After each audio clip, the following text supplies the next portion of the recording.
Gak lama dari yang loncat itu dilihat ada jejak kaki anak kecil.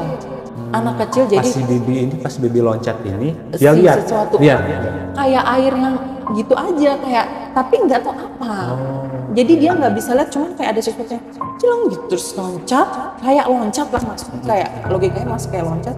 Terus dilihat diperhatiin ada jejak kaki anak kecil dari arah ember itu terus menuju keluar pintu belakang.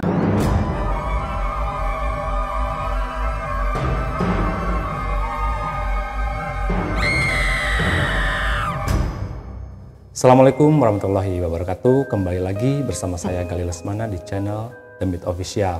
Hanya mitos kalau tidak ada kebenaran. Pada kesempatan kali ini kebetulan kita kedatangan salah satu narasumber yang akan berbagi pengalaman cerita misterinya. Kita langsung saja berkenalan. Apa kabar Mbak Endah? Baik. Boleh Mbak Endah perkenalkan diri dulu? Oke, saya Endah. Di sini saya akan menceritakan sedikit ya, Kang ya.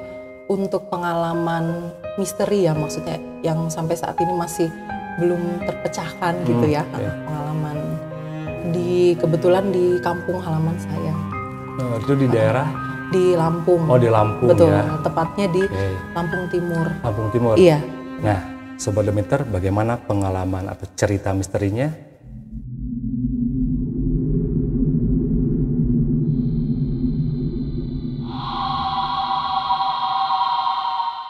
Oke, kita langsung saja masuk ke cerita pengalaman dari Mbak Endah. Boleh Mbak Endah ceritakan pengalamannya bagaimana? Iya. Jadi Kang, ini ceritanya itu kurang lebih waktu saya SMA, sekitar 10 sampai 11 tahun yang lalu ke belakangnya. Oke. Kebetulan jadi gini, posisinya di daerah kampung saya ya, di rumah saya itu, rumahnya itu berjajar antara dari nenek, terus anak pertama, anak kedua, maksudnya om, bibi gitu kan, sampai tante yang terakhir. Kebetulan pada suatu hari itu ya, ini ceritanya maju mundur ya, jadi jadi ceritanya gini, ini yang dari versi saya dulu. Jadi saya kan posisinya lagi ada di rumah bibi yang paling terakhir, biasa suka kumpul di situ. Itu habis maghrib lah, sekitar, saya lupa hari apa. Terus pokoknya kita habis maghrib ya. Betul iya. Habis maghrib kemudian di situ ada saya, ada adik-adik saya, ada om bibi yang di rumah itu. Terus tiba-tiba kita lagi maghrib, habis adzan kan, terus om datang tiba-tiba, om adiknya ibu yang nomor 5, ya adiknya ibu yang laki-laki ini. Ini rumah bibi saya, terus datang tiba-tiba dia marah-marah kan datang. Terus ini siapa yang habis dari rumah gitu tiba-tiba kan.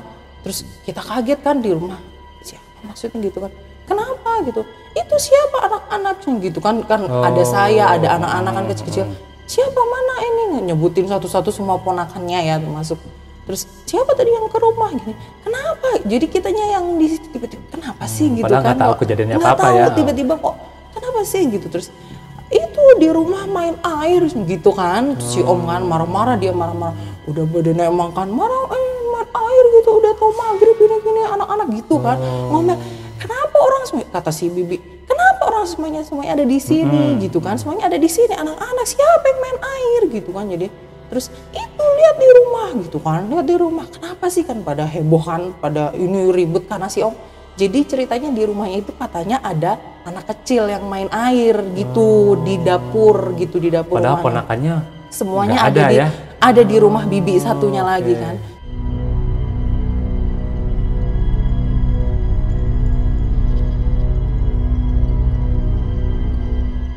Udah kita semua termasuk bibi, om, saya, anak-anak kecil-kecil itu ya, bocil-bocil, kesana semua kan ke rumah si om, sebelahan. Jadi beda satu rumah kita kesana. Beda satu rumah. Terus kesana ngelihat si bibi istrinya om, jadi adik ipar ibu, lagi ngepel ceritanya di dapur itu. Posisinya lagi ngepel, terus kenapa katanya gitu kan, datang, kenapa lo gitu kan.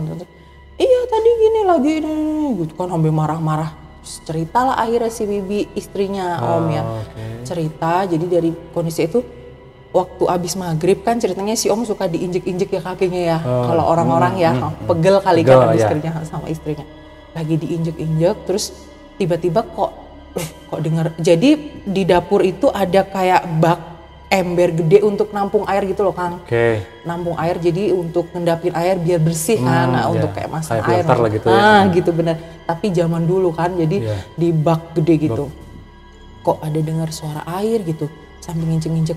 Bentar ya Pak gitu kan ke suaminya. Itu yang dengar istrinya. Si bibi ya, bibi dengar ya si bibi dengar.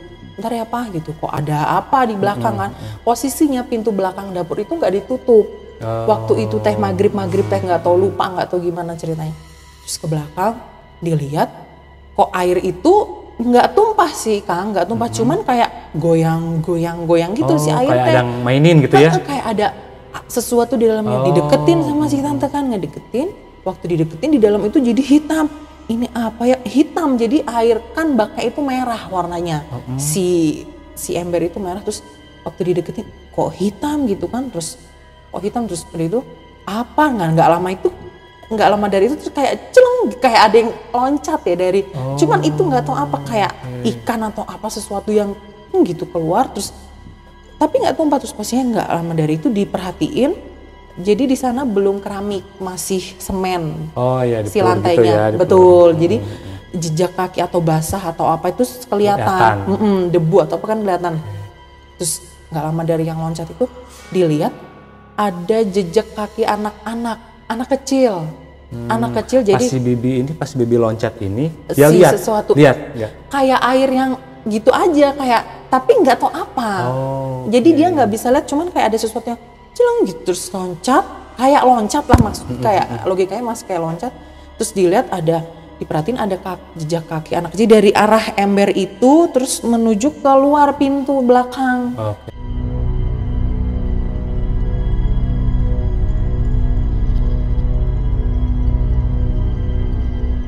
Gitu kan menuju pintu belakang terus diperhatiin kayak jejak kaki terus sebelahnya kayak ada tetes gitu jadi kayak apa gitu entah apa yang bocor ini apa sih nah logikanya siapa ini yang main air anak-anak kan pasti anak-anak nggak kepikiran apa-apa ini pasti ada anak-anak tadi yang abis main air goyang-goyang mungkin dia loncat-loncat terus kayak gitu kan ini masih jejak kakinya kecil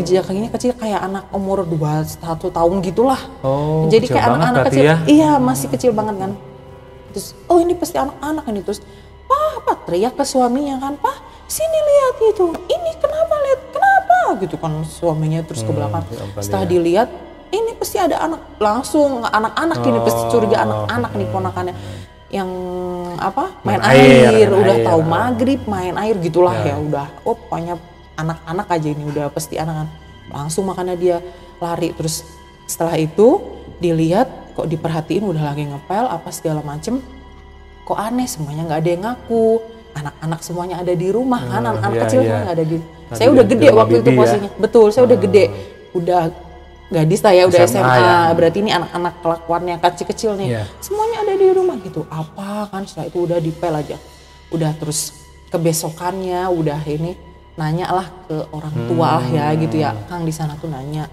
terus iya tadi malam jadi aneh ya kita gitu aneh setelah itu rupanya setelah ditelusur si kaki itu jejaknya itu jalannya ke kemana gitu ya? Arah betul ke arah pohon jambu di deket rumah nenek. Itu posisi pohon jambunya di depan.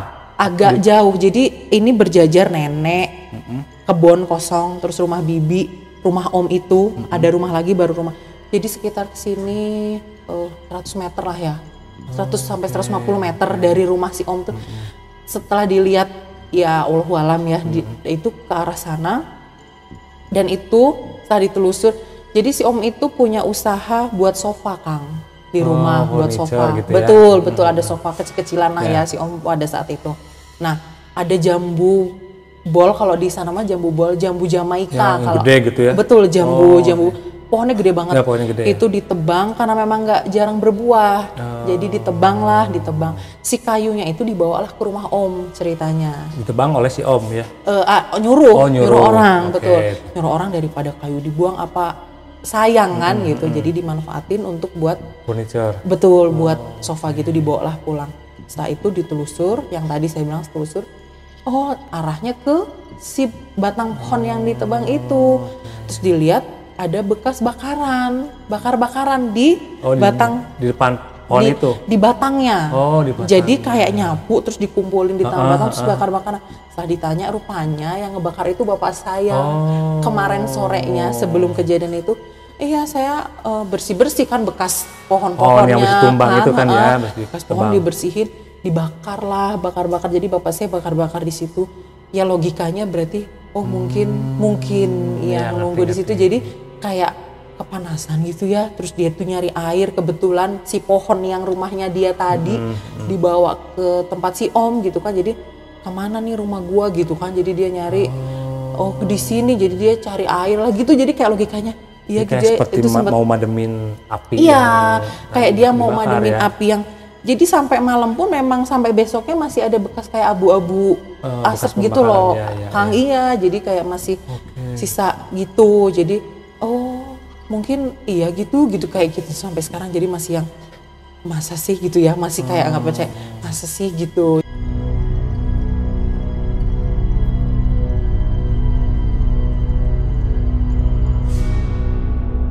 Karena kita nggak pernah dengar, kebetulan namanya di kampung yang kayak gitu, di kebun masih banyak kebun teh banyak. Cuman untuk yang sosok kecil apa itu tuyul atau kerdil kita belum tahu belum ya, pernah lihat. Gitu. Ya. Jadi yang saat itu apa iya sih gitu, apa iya Allah makanya. Cuman kalau kata karena kebakaran itu jadi kayak mungkin dia bawa ember merenan gitu ya, jadi kayak bawa ember sampai netes-netes terus dia siramin kali rumah dia, atau bawa gayung atau apalah itu gitu. Jadi si yang nebangnya itu kan ini rumahnya nih ya, rumahnya mungkin kita sebut aja rumahnya yang betul, yang tadi rumahnya, ya, yang tadi yang memang ditebang kan, betul. Dia dibakar kepanasan mungkin ya, logikanya gitu kan ya, terus disiram. Nah ini yang orang yang nembangnya itu diganggu nggak sama? Enggak, kalau sampai saat ini sih nggak ada sih. Oh enggak ya? Dia enggak, dan ke kita pun enggak yang gangguin yang gimana terus neror, enggak, cuman itu aja yang anehnya, dia ngambil air terus mainan air gitu, jadi kayak yang enggak yang nakutin gitu, enggak sih. Si om juga enggak jadi kayu yang dipakai sofanya juga enggak apa-apa sih, enggak. Kayu yang kan dia jadi kayunya dijajarin, dijemurkan gitu. Oh iya ini pantesan tuh, makanya jadi kita bercandaan.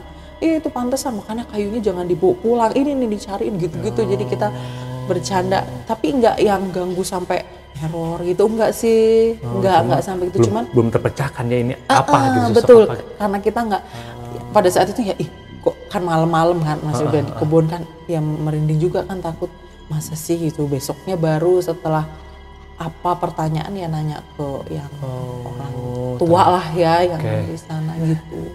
Jadi yang tua gitu. Juga nganaloginya bahwa makhluk itu ya rumahnya ke arah di situ. Jadi si kakinya jejaknya itu ke arah pohon itu. Setelah kejadian nebang dan lain-lain nggak ada apapun, nggak ada lagi. Setelah itu nggak ada, termasuk bapak yang ngebakar, yang main bakar, betul. Jadi bapak, kenapa kok nggak bapak aja yang diganggu ibaratnya kan gitu kan. Jadi kan bapak ini semua gara-gara, makanya jangan sapu-sapu lah ya, jangan sapu-sapu, jangan bakar di situ gitu kan. Terus beda, namanya juga dukun kadang-kadang gitu sih, bapak kan suka bercanda kan gitu. Jadi kenapa kok malah nyarinya, padahal kan rumah nenek tuh, jadi ini rumah nenek itu pojoknya si yang pohon itu ya. Kenapa nggak ke rumah nenek aja sih yang deket gitu loh, logikanya kan. Di situ kan ya. Iya, kenapa kok nggak ke rumah nenek aja sih, kenapa harus ke rumah om gitu. Jadi mungkin si kayu itu karena ada di gitu. Mungkin pesannya itu ya. Jadi kayak mungkin ya, kita juga nggak tahu, ataukah dia jadi nggak ganggu, cuman minta ini doang gitu karena udah kenal, nggak tahu lah itu makanya. Nggak lanjutin nggak gimana. Nggak ada. Tapi yang jelas si makhluk itu nggak ganggu ya, cuman setelah dia, itu nggak.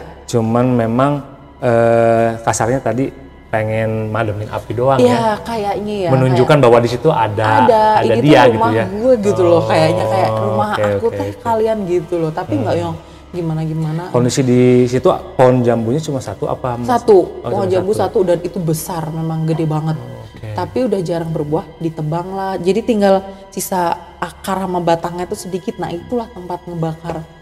Itu gitu. Berarti pesan yang dapat dipetik dah ya. Dipetik itu mungkin